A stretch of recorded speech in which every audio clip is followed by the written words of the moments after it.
Was I wrong for not staying behind after my niece was arrested during a layover? A group of us were flying home from a relative's wedding. Several of us were originally booked on the same flight, but it ended up getting cancelled. We managed to rip onto another flight that had a layover. My sister, however, managed to get herself onto a direct flight home. She didn't mention it beforehand. She just left us with her 17-year-old daughter and said she needed to get back for work. We're pretty sure she didn't ask because she knew we probably wouldn't have agreed. Her daughter has a reputation in the family for being difficult. Since we didn't really have a choice in the moment, we brought our niece with us to the airport and onto the new flight. She was in a bad mood the entire time and generally unpleasant. During the layover, she said she was going to the restroom. Not long after she came back, airport police approached and arrested her for shoplifting from one of the airport stores. The officers told us that since she was 17 and because of the laws in their state, she would be processed as an adult and transferred to the county jail. They said she might be released the next day, but depending on how busy things were, it could take longer. At that point, everyone in our group was exhausted from the travel chaos. Most of the others had younger kids with them who were also tired and cranky. No one wanted to change flights again or book a hotel, especially since we didn't know if it would mean staying multiple nights. We asked the police what would happen if we left, and they said it was fine for us to continue on our flight. We texted my sister to tell her what had happened and what the police said. She was furious and insisted that someone had to stay with her daughter, saying we couldn't just abandon her. We checked flight options and saw there were several flights she could take that would get her there by the next day. She said she couldn't because she had work. We pointed out that we all had work and responsibilities to get back to as well. In the end, we boarded our flight home. Now that we're back, my sister is extremely upset. She's mostly blaming me because I was the only one in the group at young kids with me. She says my job is more flexible and that I could have stayed behind, used extra days off, or even blamed travel delays to cover it. I feel like we were already put in a difficult position when she left her daughter with us without asking, but now I'm wondering if I should have been the one to stay. Was I wrong for getting on the flight and leaving? Was I wrong for refusing to step in after my husband ignored what I know helps our daughter? I'm 35 and my spouse is 38. We have a 5-year-old daughter who is neurodivergent. I've spent a lot of time learning about how to support her, especially when it comes to managing overstimulation and preventing meltdowns. My husband, on the other hand, hasn't shown much interest in learning about that side of things. Another issue in our relationship is that he often feels I micromanage everything. I can understand why it might feel that way to him, but a lot of what I do is simply trying to anticipate our daughter's needs and regulate her environment so she doesn't become overwhelmed. Because this tension has been affecting our relationship, I've been trying to step back more and keep my opinions to myself unless absolutely necessary. Earlier today, our daughter came home already overstimulated. I helped her settle down by letting her draw and playing calm music for a while. Later, my husband started playing a video game. Our daughter wanted his attention, so he decided to show her the game instead of playing alone. The game has a lot of flashing visuals and loud sounds, and he turned the volume up. They played together for about an hour while I was cleaning our daughter's room. When he finally stopped playing, our daughter was very dysregulated and struggling emotionally. He tried to get her to go take a bath, but she was having a really hard time with it. At that point, he came to me and asked me to take over. Instead of stepping in like I normally would, I said no. My reasoning was that he had chosen the activity and the environment that led to her becoming overstimulated, and I felt it was important that he handle the aftermath instead of expecting me to fix it. Now I'm wondering if that was the wrong approach. Part of me worries it might have been unfair to our daughter, but another part of me feels like he needs to experience the consequences of ignoring the things I usually try to manage. Was I wrong for refusing to step in? Was I wrong for telling my daughter she needs to help repay the wedding money after it was cancelled? My daughter was supposed to get married in about 4 months. Earlier this week I found out the wedding is completely off, and apparently it has been off for about a month already. No one told me until now. From what I understand, her fiancé discovered that she had cheated on him early in their relationship, and because of that he called off the wedding. Before all of this happened, I had given her money toward the wedding, but it wasn't meant as a gift. I had some specific conditions attached to it. The main one was that the venue needed to be accessible for people with disabilities so that certain family members would be able to attend comfortably. Because of that requirement, I paid the deposit for the venue myself. Now that the wedding is cancelled, the venue isn't offering refunds. My daughter has already informed them that she won't be using the date anymore, and nothing will take place there that day. However, their contract still requires the full payment, so I am still responsible for the remaining cost. When I realized this, I called her and told her that I need help paying for the venue since the wedding isn't happening anymore. I said that if the event had gone forward as planned, I would have honored the agreement and covered it, but since it was cancelled due to her actions, I think it's reasonable that she help repay some of the money. That led to a huge argument. She said I was being cruel for bringing money into it while she's already going through a difficult breakup. I told her that the wedding likely would still be happening if she hadn't cheated, and reminded her that the money I put toward the venue was never intended to be an unconditional gift. Now she's extremely angry with me, and I'm stuck paying around $10 zero for a venue that won't even be used. Was I wrong for asking her to help pay it back? Was I wrong for telling my neighbour her newborn waking up from noise isn't my responsibility? I recently moved into a one-bedroom apartment that had been empty for a while. I really like the place and it's been a good fit so far. I also have a 2-year-old golden doodle. He does occasionally bark when he hears something outside the door or in the hallway, but it's usually just a couple of low barks. I work from home, so I'm almost always there and I correct him when it happens. Tonight around 7 p.m. I was having dinner with my sisters when my neighbour knocked on my door. She told me that my dog's constant barking has been waking up her newborn and that it apparently been happening for weeks. She also mentioned that she has 2 dogs and claimed she trained them not to bark, so she thinks I should be able to do the same. The thing is, my dog wasn't even barking when she came to the door, and I honestly don't believe he barks constantly. Since I'm home most of the time, I feel like I would definitely notice if it were happening a lot. I told her I would do my best to manage it, but I also explained that the building seems to have pretty thin walls and sound travels easily. For context, I regularly hear her baby crying through the wall, but I've never complained about it because that's just part of living in an apartment building. Babies cry and sometimes dogs bark. Now the conversation has made me feel really anxious and hyper-aware. If my dog barks even once, I immediately start worrying that she'll come knock on my door again. Was I wrong for telling her that the building sound insulation isn't something I can control? Was I wrong for asking my wife to stop sharing her location with her family all the time? My wife shares our phone location with several people, mostly her family and sometimes friends. I never paid much attention to it before. Personally, I don't share my own location with anyone because the idea of being tracked constantly makes me uncomfortable. My wife has said she wishes I would share mine with her, but I've always declined. The issue came up earlier this week after I had to have surgery. It wasn't something life-threatening, but it was personal and I wanted to keep it private. I didn't even tell my own parents. My wife agreed that we would keep it between us and not share the information with anyone else. On Monday, we went to the hospital for the procedure. Everything went fine, but while we were there, my wife's mother suddenly showed up. Apparently, she had noticed that my wife's phone location showed her at the hospital. When my wife didn't answer her calls right away, she assumed something was wrong and drove over to check. Once she got there and realized someone was having surgery, the situation quickly spread through my wife's side of the family. Eventually, my own parents were contacted by someone from her family, and I had to explain the situation to them even though I hadn't planned to tell anyone.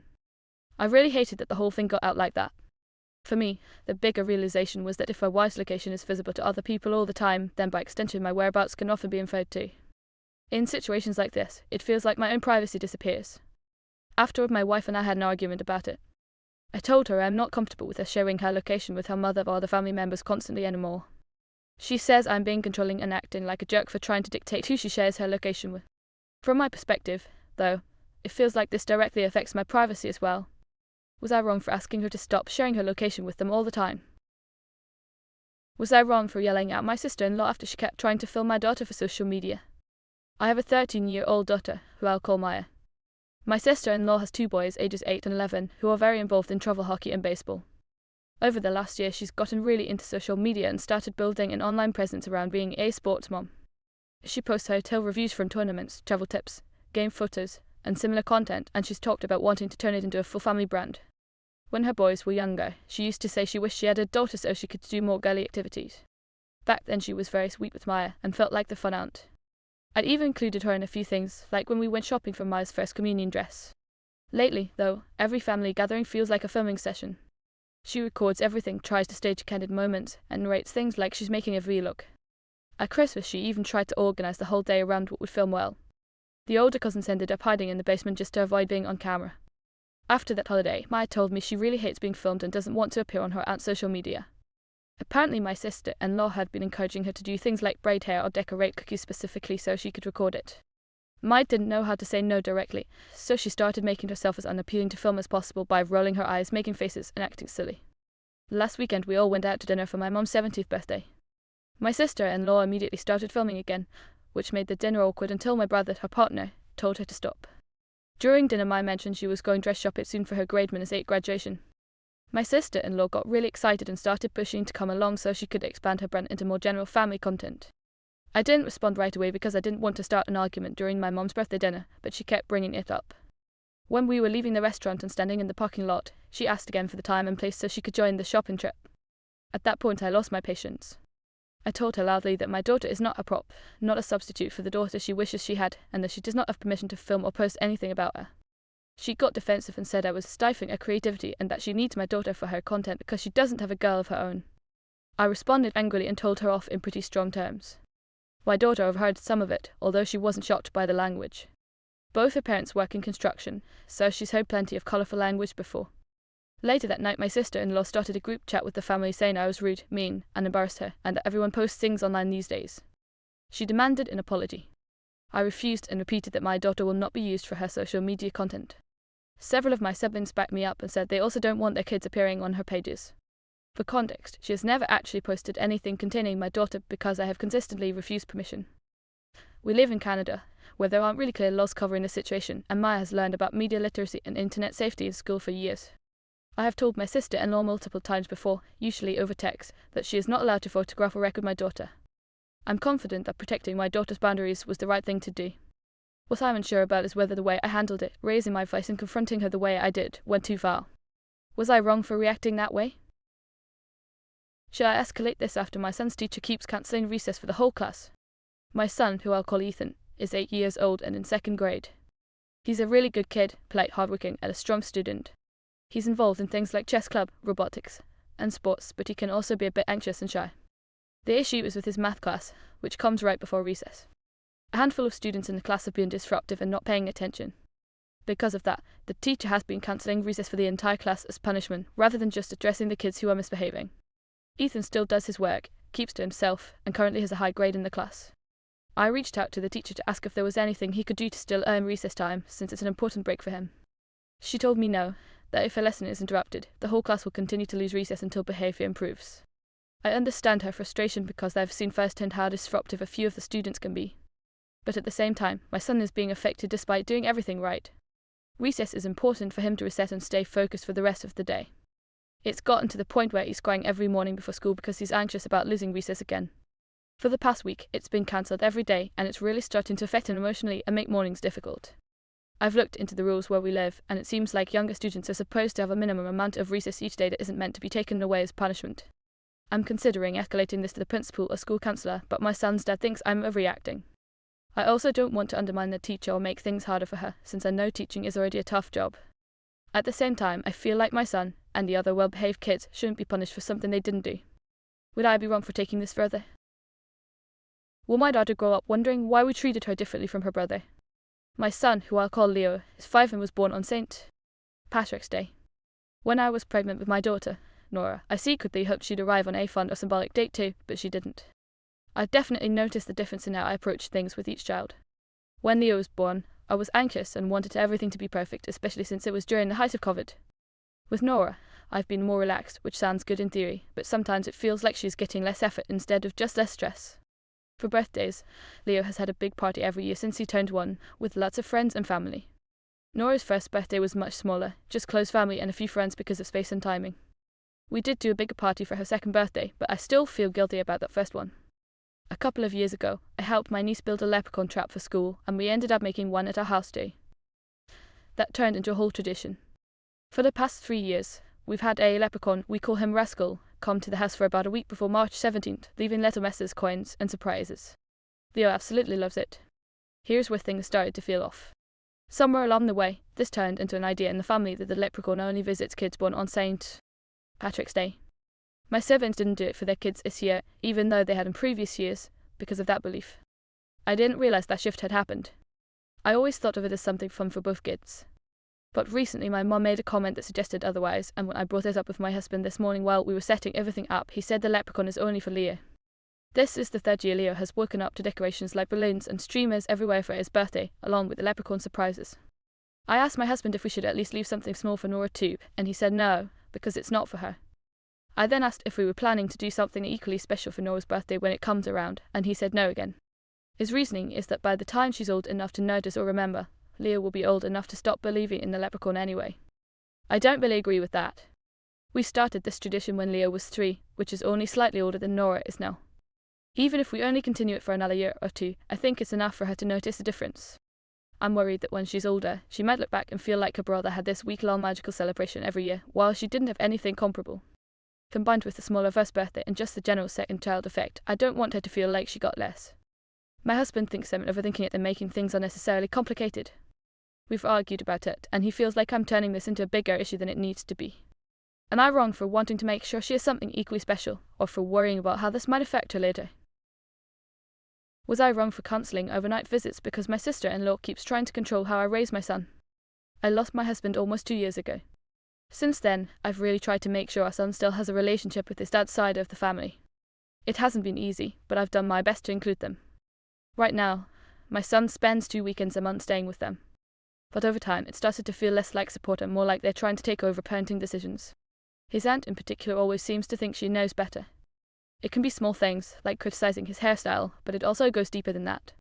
One of the biggest issues is that I never get my son back the same way I dropped him off. There are always changes, comments, or new suggestions that feel more like pressure than help.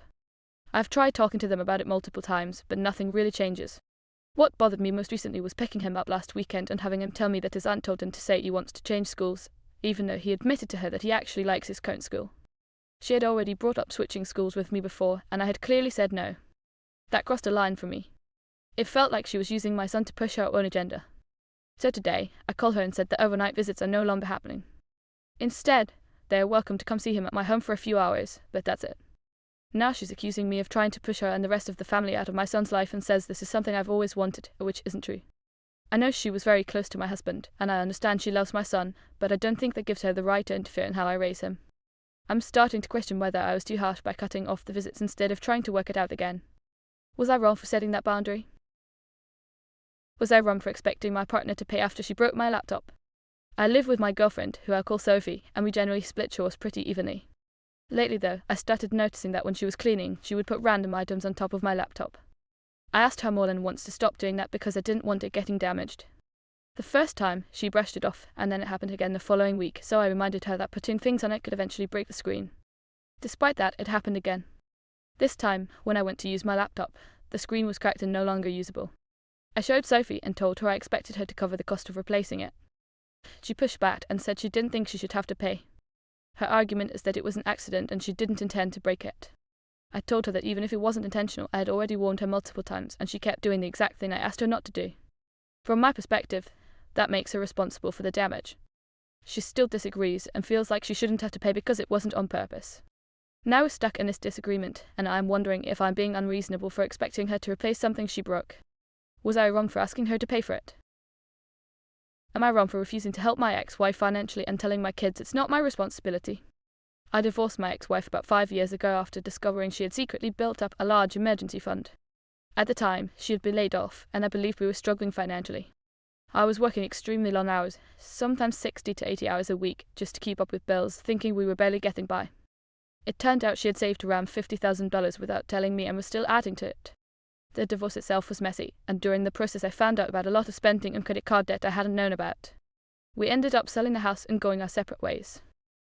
Our kids were in high school at the time. Now they're both in college and split the time between staying with me and their mom. The current issue is that my ex-wife is struggling financially. I'm in a stable place now and recently bought a house, but she's having trouble holding down a job and is at risk of being evicted from her apartment. My kids have been asking me to help her financially. I've said no multiple times, and it's turned into a bigger conflict. They think I'm being heartless and even say that her situation is partly my fault because I initiated the divorce. I told them that their mother's financial problems are not my responsibility anymore. Since then, they've been distant and are currently not speaking to me much. Now I'm starting to question whether I handled this the wrong way. Was I wrong for refusing to help and saying it's not my responsibility? Was I wrong for giving my mom alcohol while she's in hospice care? My mom is in her 50s and currently in at-home hospice care due to terminal liver cancer. Her health issues didn't come out of nowhere. She's had a long history of unhealthy habits. She used to smoke heavily but quit over a decade ago, which she's always been proud of. However, she has struggled with obesity and hasn't managed her type 2 diabetes very well. For a few years, she also drank regularly, a few drinks most days of the week. Over time, all of that caught up with her, and by the time the cancer was diagnosed, it was already too advanced to treat.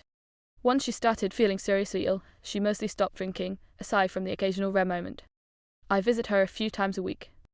We spend time talking, watching TV, and I usually bring her small things she asks for. Recently, she mentioned how much she missed her favourite drink and said she'd love to have a couple again. Before doing anything, I checked her medications to make sure there weren't any major interactions. Then, on a day when she was feeling relatively good and hadn't taken pain medication, I brought her a 6-pack of what she used to enjoy. She ended up having 2 drinks that evening, was really happy, and then went to sleep. A few days later, when I updated my siblings, I mentioned it. They were furious. Their argument is that because she has liver cancer, giving her alcohol is harmful and could potentially make things worse or shorten the time she has left. From my perspective, she's already in hospice care. The focus is supposed to be on comfort and quality of life. She hasn't even finished the drinks, there are still 4 left weeks later, but even if she did, I felt like letting her enjoy something familiar brought her a bit of happiness in a really difficult time. Now I've been getting criticism from multiple family members, and it's turning into a bigger issue. Was I wrong for giving her that choice and letting her have a small moment of enjoyment? Was I wrong for not updating my niece's father about her illness after he sent her away? My niece, who I call Leela, is 15 and has been living with me for the past 4 years. Her mother left when she was very young, and for a while she was raised by her father and grandparents. They provided her with a stable life, including private school and extracurricular activities, until her grandparents passed away when she was still a child. When Leela was around 10, her father remarried a woman named Danielle, who had 3 children of her own. From the beginning, Leela didn't get along with Danielle or her kids. Danielle made it clear she didn't want to take on a parental role for Leela, but at the same time insisted that Leela's father treat all the children equally. That meant he could no longer afford Leela's previous school or activities, and she was pulled out of both. That change hit her hard, and she started acting out. About a year later, Danielle gave her father an ultimatum: either Leela left or she would. Not long after, I got her call and suddenly Leela was being sent across the country to live with me. The transition wasn't easy. She struggled at first, but with therapy and a lot of consistency and reassurance, she's doing really well now. She's back in school, involved in sports again, and much more stable. Her father's involvement has been minimal over the years, occasional calls on holidays and only a couple of visits. 8 months ago, Leela was diagnosed with a serious, life-threatening illness. We ended up relocating so she could be closer to top specialists, and thankfully her condition is now being managed. I never informed her father about the diagnosis. He never asked about her health, and given how little involvement he's had in her life, I didn't feel obligated to update him. Recently, he found out through a post a relative made on social media. Since then, he's been calling and texting me non-stop, furious that I didn't tell him. He said it was devastating to learn his child was seriously ill through Facebook and has even threatened legal action to try to regain custody. Realistically, the outcome is very unlikely, but I'm still considering discussing more permanent arrangements with Leela, like adoption, just to be safe. Some friends have told me that regardless of everything, I should have at least sent him a message when she got sick and given him the opportunity to be involved, especially early on when things were uncertain. Now I'm starting to wonder if I let my feelings about how he treated her influence my decision too much. Was I wrong for not telling him? Was I wrong for telling my brother to find new childcare after everything I've done? I'm 28 and have been helping my younger brother, who I call Dylan, with childcare since his first son was born almost 4 years ago. I even adjusted my work schedule to make it work. I was doing overnight shifts and then watching his kids during the day so he and his wife could work. At first it was manageable, but after they had the second child, it became overwhelming. I was running on almost no sleep. Some days they wouldn't get home until late afternoon, and I'd only get a few hours of rest before having to go back to work that night. I tried to set boundaries, but I kept getting pressure, not just by them, but by our parents too, so I gave in. Eventually, we landed on a setup where I now go over to watch the kids, then go home and sleep again before work. Even then, I was only getting about 5 or 6 hours of broken sleep a day, and they were paying me about $100 a month for both kids. I told them clearly that I could only keep doing this for 2 more years, and that if they had a third child, I would be done with childcare completely. Recently, I lost my job and have been unemployed for about 2 months. I've been applying everywhere and finally got hired. The job requires 2 days of orientation this month, and then I'll be starting part-time day shifts soon after. I told Dylan and his wife about the orientation days ahead of time and reminded them again recently. That's when everything blew up. He told me I was irresponsible, called me a disappointment, and said I needed to grow up. He also said that once our parents are gone, he won't be there to help me, like somehow I've been the one relying on him, even though I've been the one helping with his kids for years. He claimed I never told him the job would be day shift and said that my new schedule would mess everything up for them because they won't have childcare. After a lot of arguing and me honestly breaking down, I told him I can't turn down a job when I've been struggling to find one. I said I will be going to my orientation no matter what and gave him until the end of April to find other childcare arrangements. Since then, he and his wife have basically stopped talking to me except for the bare minimum when picking up the kids. Now I'm starting to wonder if I handled it wrong or if I should have tried harder to accommodate them. Was I wrong for putting my foot down?